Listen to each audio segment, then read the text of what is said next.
هو الشكل النهائي ديال الكبسه. وما تنساوش الى عجبكم الفيديو ديال اليوم خليو لي تعليق باش تشجعوني، والناس اللي اول مره يدخلوا القناه ديالي تابوناو وتفعلوا الجرس باش ديما يبقى يوصلكم الجديد.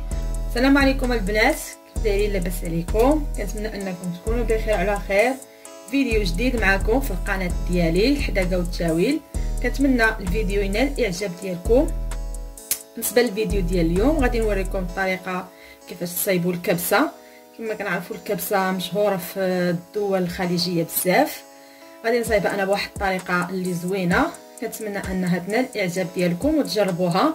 بالنسبه للمقادير اللي عندي الدجاج كما كتشوفوا غسلته وحيدت ليه الجلده. انا الدجاج الا ما كنتش غادي نحمرو كنحيد ليه الجلده، ما كاين باش غادي تفيدني. غسلته بالحامض وسكينجبير مزيان. خديت انايا غير الرجيلات ديال الدجاج. عندي بصله مشلضه، وعندي معلقه ديال مطيشه ديال الحك. الزيت غادي ندير نص كاس ديال الزيت. وعندي هنايا هذوك الاعشاب باش غادي نسم. عندي بزار بحال هكا حبوب، وعندي الهيل 4 ديال الحبات، عندي القرنفل حتى هو شي 6 ديال الحبات، عندي القرفه عويدات، الا ما كانت عويدات ديروا قرفه عاديه ماشي مشكل، وعندي هنايا الزعفران الحر، وعندي ضمط ديال البنه ديال الزعفران، مطيشه مقطعه بجلودها بحال هكا على 6، العطريه، عندي الكمون معلقه صغيره، والملح حسب الذوق، عندي سكينجبير معلقه صغيره، وعندي الخرقوم البلدي معلقه كبيره، وعندي راس الحانوت راس معلقه صغير. عندي هنا 2 ريوس ديال الثومه، وعندي هاد الحامض المجفف كما كتشوفوا تقبته من هنايا باش يطلق ليا هذاك المذاق ديالو. غنجيب دابا طنجره فاش غادي نبدا نطيب. كما كتشوفوا البنات جبت الطنجره فاش غادي نطيب هاد الكبسه هذه. درت فيها 2 معالق كبار ديال الزبده، وغادي ندير تقريبا 6 ديال المعالق ديال الزيت،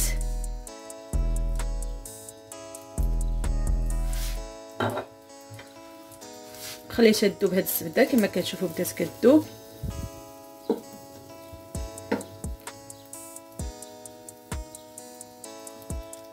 الزبده دابت. غادي نزيد دابا الدجاج اللي عندي،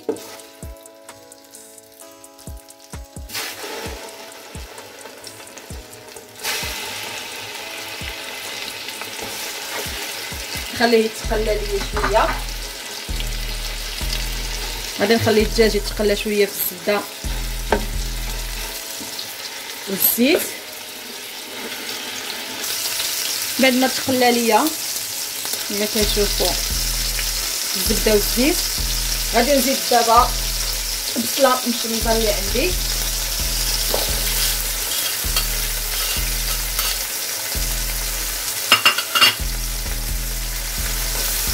غنخليها تشحر مع الدجاج.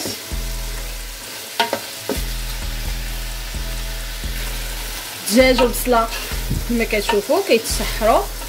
غادي نجيب دابا ديك 2 ريوس ديال الثومه،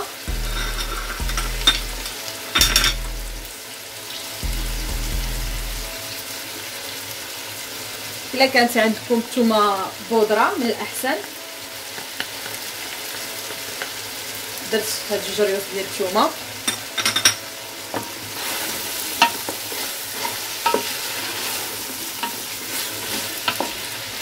خليه يتشحر شويه.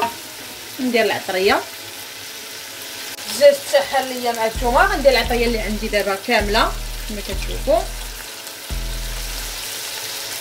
وغادي ندير هذاك الهيل والبزار والقرنفل الزعفران الحر حتى هما.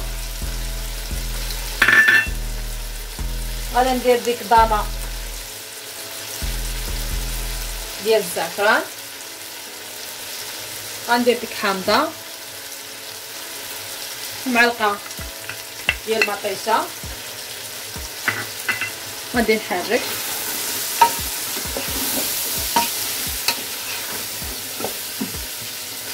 غادي نجيب دابا الماء، ندير الماء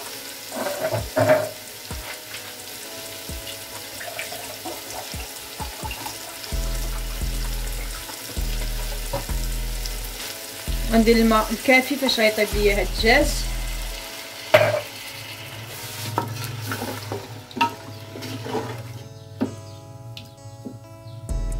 وغنخلي هاد الدجاج يطيب حتى يطيب مزيان.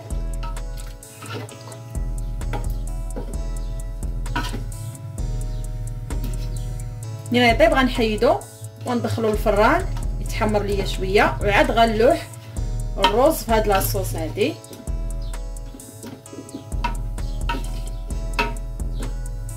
غنغطي عليه ونخليه حتى يطيب هاد الدجاج هذا.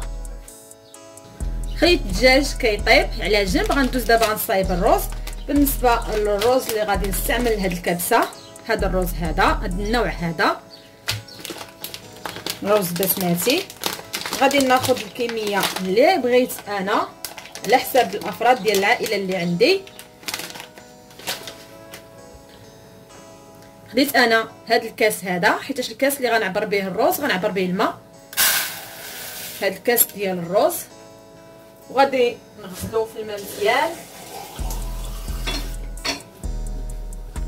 غندير ليه الماء ونغسلو مزيان.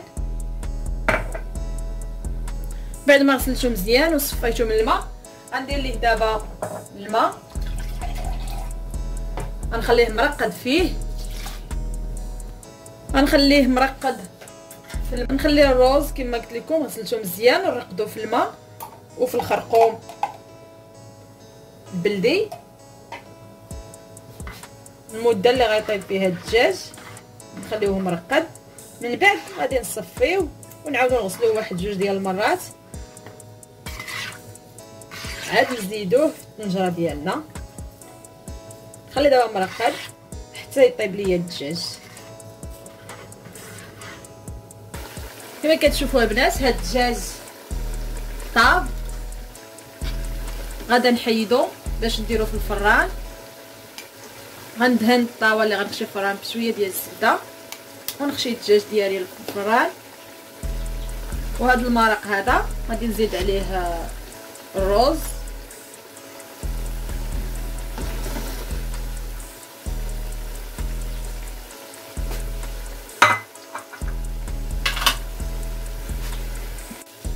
هذا هو المرق ديال الدجاج كما كتشوفوا معايا. الدجاج غادي نخشيه في الفران كما قلت لكم قبيله البنات. بالنسبه للماء انا عبرت بهذا الكاس هذا اللي كتشوفوا الرز، يعني كاس ديال الرز اللي درت ها العبار ديال هذا الكاس. نفس الكاس غندير 2 كيسان ديال الماء. الا درتي كاس ديال الرز ديري 2 كيسان ديال الماء.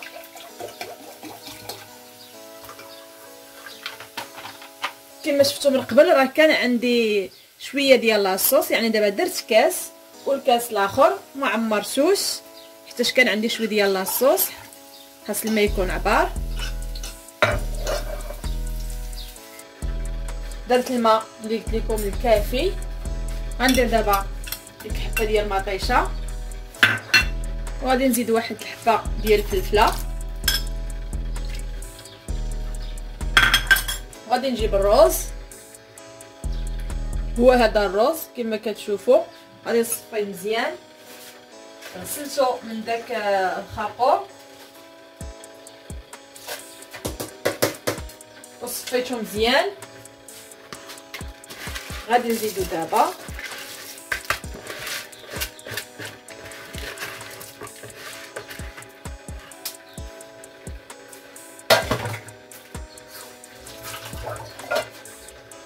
غنجيب بابي الومنيوم غادي نغطيه وغادي نغسليه البوطه تكون ناقصه. كما كتشوفوا غطيتو ببابي الومنيوم مزيان. ضروري خاص البابي الومنيوم كيخليه داغي كيطيب. غادي نخليه واحد ربع ساعه ونطلعيه نشوف الرز واش نشف من الماء. والدجاج دخلته الفران كيطيب. نتلاقاو من بعد. دازت ربع ساعه. غنشوف الروز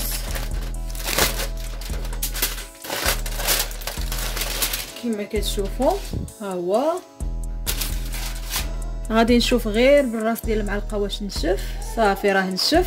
غادي نطفي عليه دابا وندوزو نجيبو الطبسيل فاش غادي نقدموه. بالنسبه للدجاج حتى هو راه طاب، كلشي طاب عندي. غادي نجيب دابا الطبسيل فاش غادي نقدم هاد الكبسه هادي. ما كتشوفوا البنات، هذا هو الشكل النهائي ديال الكبسه على هذا الشكل هذا. غادي قليت شويه ديال البصله ونشفتها مزيان، غنديرها من الفوق بحال هكا.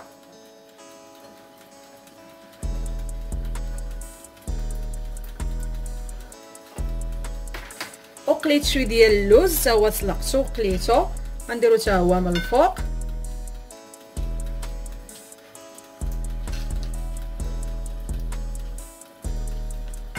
بهذا الشكل هذا. غادي نزوق به هنايا هاد الشنيبات بحال هكا.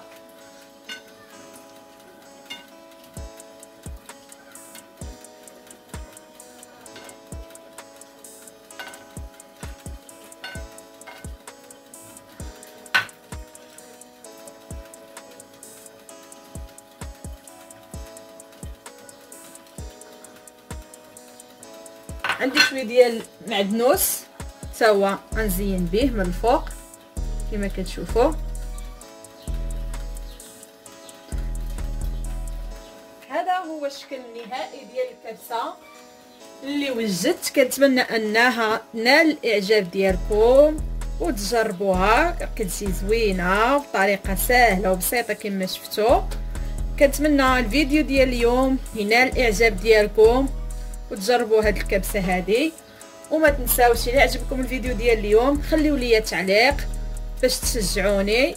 والناس اللي اول مره يدخلوا القناه ديالي تابوناو وتفعلوا الجرس باش ديما يبقى يوصلكم الجديد. وصلنا للنهايه ديال الفيديو ديال اليوم. كنتمنى انه ينال الاعجاب ديالكم. بالصحه والراحه.